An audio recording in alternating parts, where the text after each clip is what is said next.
watching.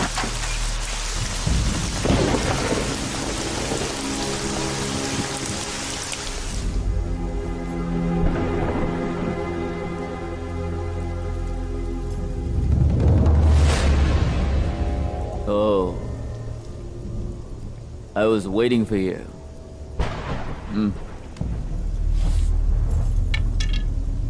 हमारा British company इस भारत देश को स्वतंत्रता लौटा सकता है, लेकिन मैं तुम्हारे गांव को स्वतंत्रता कभी नहीं दूंगा.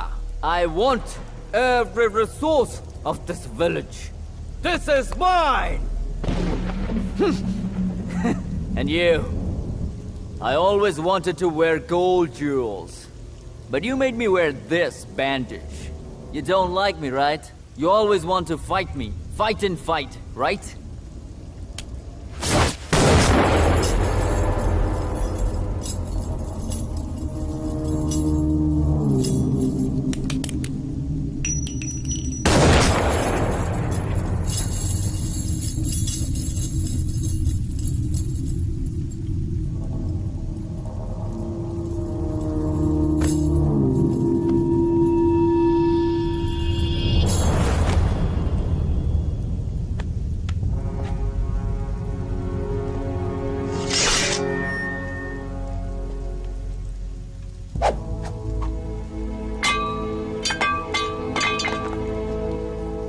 Take the sword!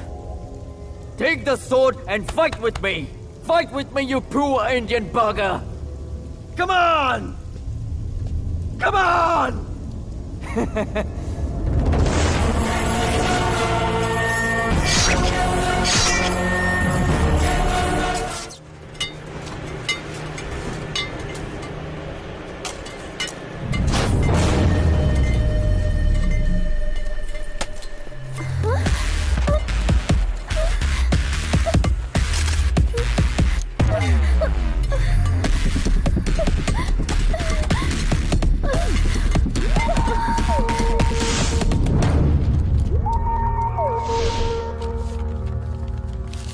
गांव के बारे में मुझे बहुत क्यूरियोसिटी है सर.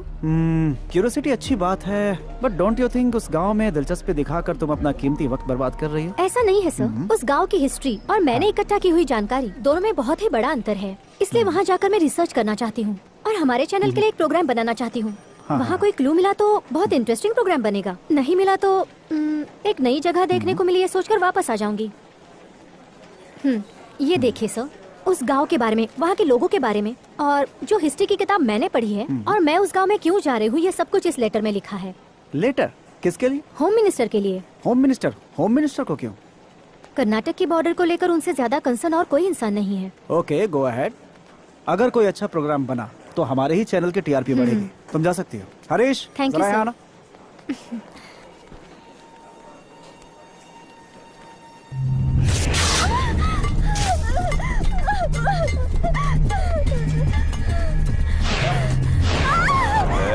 कुठे चाललीस?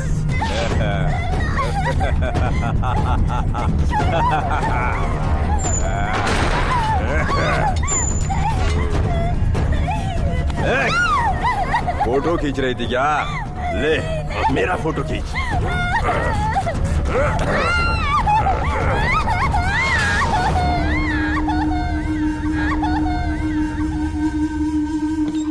नमस्ते सर, मेरा नाम दिव्या है.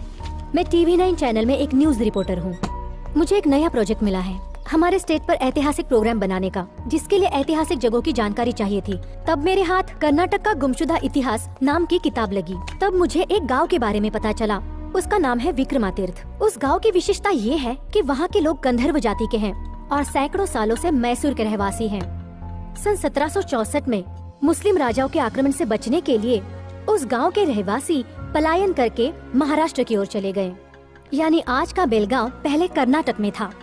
वो लोग अपनी गंधर्व भाषा बोलने की बजाय मैसूर की कन्नड़ भाषा बोलते हैं और यही उन लोगों की विशेषता है. मैंने आपको ये चिट्ठी इसलिए लिखी है ताकि आप जान सके कि उस गांव के बारे में जानने के लिए जब मैंने कर्नाटक का मैप उठाया तो मैप में उस गांव का कहीं नामो निशान नहीं है. बात की गहराई तक जाने के लिए मैंने सभी गवर्नमेंट ऑफिसर्स से इंक्वायरी की. सभी का यही कहना था कि इस इलाके में इस नाम का गांव है ही नहीं. समझ में नहीं आता कि एक पूरा गांव कैसे गायब हो सकता है. मुझे ये बात बड़ी अजीब लगी. कि इतिहास की किताब में जो लिखा है क्या वो झूठ है? मेरी आपकी सरकार से विनती है कि आप उस गांव के बारे में छानबीन करें और मैं भी उस गांव का इतिहास क्या है ये जानने की पूरी कोशिश कर रही हूँ। Thank you. Divya. Hari sir, एक गांव का जिक्र हुआ है जो हमारे नक्शे में नहीं है। लेटर वाली रिपोर्टर को जरा यहाँ बुलवाना। Okay sir. ये बात सच है कि बॉर्डर की प्रॉब्लम फिर से खड़ी हुई है, लेकिन हमारी बातचीत जारी है। सर एक मिनट। सर आपके कहने के मुताबिक रिपोर्टर को बुलाने के लिए मैंने चैनल के ऑफिस में फोन किया तो पता चला कि वो 10 दिनों से ऑफिस में आई ही नहीं और मोबाइल भी उसका नॉट रीचेबल बता रहा है। वो शायद किसी गांव की तलाश में गई थी लेकिन अभी तक लौटी ही नहीं, इसलिए उसके माँ बाप ने भी पुलिस में शिकायत दर्ज करवाई है सर। अच्छा, मुझे लगता है वो लड़की जिस गांव में गई है उसके साथ वहाँ जरूर कोई हादसा हुआ है। ऐसी है, मैं सीएम से बात करूंगा, देखते हैं क्या होता है। Not to worry. नमस्कार सीएम साहब। हाँ जन्मदिन बहुत बहुत मुबारक। हाँ, थैंक यू। इतनी देर क्यों लगी? क्या करें, काम ही कुछ ज्यादा था। क्या भाई, मंत्री बनने के बाद काम ही क्या है? थू है तुम पर। जनता हमें इसलिए मंत्री बनाती है ताकि हम ढेर सारी दौलत कमाए, फिर आने वाले चुनाव में पिछली बार से कुछ ज्यादा खर्च कर सके। सॉरी सर, लोगों के प्यार, विश्वास और हमदर्दी के बदौलत मैं पिछले 8 साल से चुनाव जीतते आ रहा हूँ। आपकी ये कैलकुलेशन मेरे पल्ले नहीं पड़ती। बिल्कुल सही है। तुम अगर समझ गए होते तो तुम्हें होम मिनिस्टर बनने में इतना समय थोड़ा ही लगता। ये सब बातें होती रहेंगी सर। हाँ। मुझे आज आपसे एक खास बात करनी है। क्या मुसीबत है? पार्टी में ऐसी बातें, बोतल खोलो, कोना पकड़ो और एंजॉय करो ना यार। जो बात मैं आपको बताने के लिए आया हूँ उसे छोड़कर अगर आप बॉटल खोलकर बैठे तो कुछ ही दिनों में आपके हाथ में कटोरा आ जाएगा। सर, कुछ दिन पहले एक चिट्ठी मुझे मिली थी, उसे मैंने इतना सीरियसली नहीं लिया था। उसमें एक गांव के बारे में जिक्र किया गया था, लेकिन उसे लिखने वाली अचानक गायब हो गई है। जैसे ही मुझे बताया गया, मैंने इस मामले को गंभीरता से लिया। मैं उन सारे डिपार्टमेंट में इंक्वायरी कर चुका हूं जो इस विषय से ताल्लुकात रखते हैं। वहां से मुझे जो कुछ भी इंफॉर्मेशन मिली है, मुझे आश्चर्य होता है। ऐसे गांव का कोई वजूद ही नहीं है। ओहो। अब सवाल ये है कि वो लड़की गई कहां? सर, मामला गंभीर है, आप इसकी इंक्वायरी करवाइए। सुनो मिस्टर होम, अगर तुम इस पार्टी में नहीं रहना चाहते हो तो यू कैन गो होम। किसी का एक बेकार लेटर पढ़कर तुम मेरा मूड क्यों खराब कर रहे हो? खैर वो छोड़ो, उस गांव के बारे में किसी ने कोई आवाज उठाई है क्या? नहीं सर। विरोधी पक्ष वालों ने कोई क्वेश्चन किया है क्या? बिल्कुल नहीं। मरने दो नहीं। सेंट्रल गवर्नमेंट से कोई प्रेशर आया है तुम्हें? अभी तक तो नहीं। अच्छा, कोई न्यूज रिपोर्टर लापता हुई है, ऐसा न्यूज चैनल वालों ने भी कोई कंप्लेन नहीं किया है, तो फिर तुम्हें क्या प्रॉब्लम है? देखो, ऐसा कुछ है ही नहीं। वो रिपोर्टर लड़की किसके साथ भागी, कौन थी वो, किसे पता? जाने से पहले वो तुम्हारे हाथ में एक लॉलीपॉप पकड़ा गई। मान लो जैसा तुम कह रहे हो, अगर ऐसा कुछ है तो आज तक वो उभर कर सामने क्यों नहीं आया? शायद हमारे जैसे बड़े लोगों का हाथ होगा, इसीलिए कह रहा हूँ, ऐसी बातों में हमें टांग नहीं फंसानी है। सर, आप इस राज्य के मुख्यमंत्री हो, आप ऐसी बातें मत कीजिए। हाँ? कम से कम ऐसा कोई गांव है या नहीं, ये तो जानने की कोशिश कीजिए। क्या यार, हमारे पूरे मंत्रिमंडल में देशभक्ति का सबसे ज्यादा कीड़ा तुम में है। अपने विरोधी पक्ष के टॉर्चर से ज्यादा तुम्हारा टॉर्चर झेलना पड़ता है। पर करो तो क्या करो, चाहे जो भी हो, सीनियर हो तुम मेरे, उगल भी नहीं सकता, निगल भी नहीं सकता। क्या करूं? ठीक है, तुम्हें जो करना है सो करो, जाओ। Thank you sir. Oh my God, इस नाम का कोई गांव कर्नाटक में है क्या सर? हो भी सकता है, नहीं भी हो सकता, पता लगाना तुम्हारा काम है। ओके सर, मैं उस गांव में एक स्पेशल टीम बनाकर भिजवाता हूँ। बिल्कुल नहीं। अगर इस विषय के बारे में बाहर के लोगों को गलती से भी पता चला तो तुम जानते हो कि हमारे गवर्नमेंट की बहुत बदनामी हो सकती है। मेरे मन में एक छोटी सी शंका है। उस गांव के बारे में रिसर्च करने वाली लड़की उस गांव में घुसते ही लापता हो जाती है। ऐसा लगता है कि उस गांव में ही कोई रहस्य है, इसलिए मैंने सोचा है कि एक सीक्रेट ऑपरेशन पर काम किया जाए। Okay sir. तुम्हारी नजरों में अगर पुलिस में भर्ती होने के लिए कोई ऐसा लड़का है जो जांबाज, यंग और दिलेर हो, तो हम उसे वहां भेज सकते हैं। सर, वो गांव कहाँ है, कौन से राज्य में है, कोई नहीं जानता, फिर किसी को कैसे अपॉइंट करे सर? देखो कोई ऐसा कैंडिडेट है या नहीं। फिर क्या करना है और कैसे करना है ये मैं बताऊंगा। वैसे ऐसा कोई रफ टफ कैंडिडेट है क्या तुम्हारी नजर में?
You are rejected.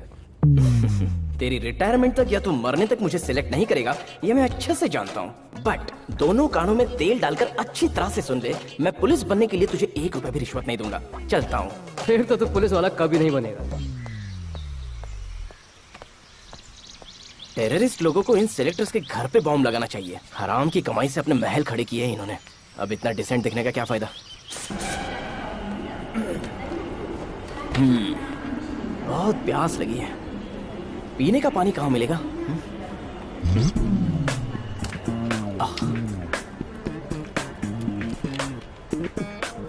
ये दिया किसने?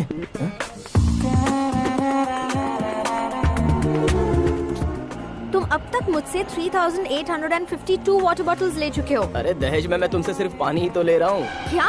अब तुम्हें दहेज भी चाहिए? इतना सस्ता दहेज तो शायद ही किसी ने लिया होगा।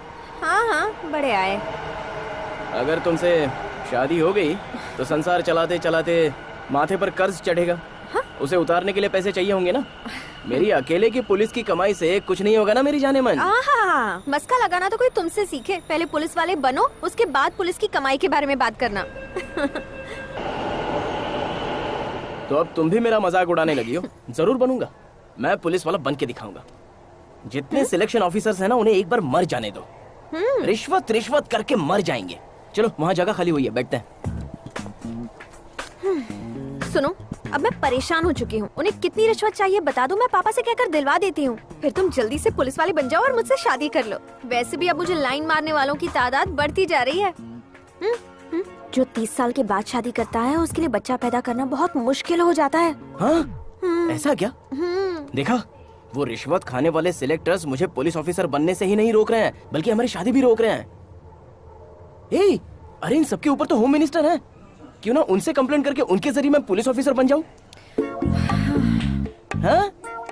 ठीक है, तुम ये आखिरी कोशिश भी करके देख लो। उसे प्रमोशन पहले ही मिल जाना चाहिए था, नहीं मिला इसीलिए वो ऐसी हरकत कर रहा है।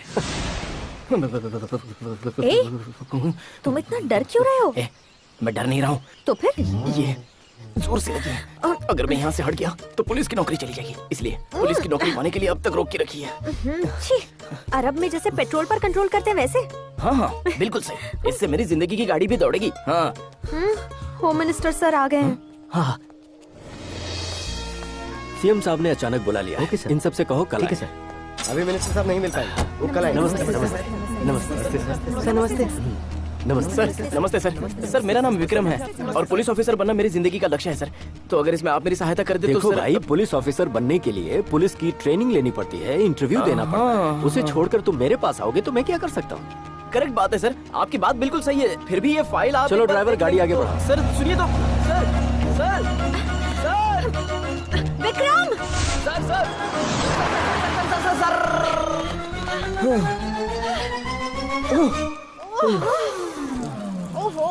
बाप रे, थोड़ी देर अगर और हो जाती है। सुनती हो, जब मैं पुलिस बनूंगा तब मुझे इतना ही सुकून मिलेगा। बाप रे।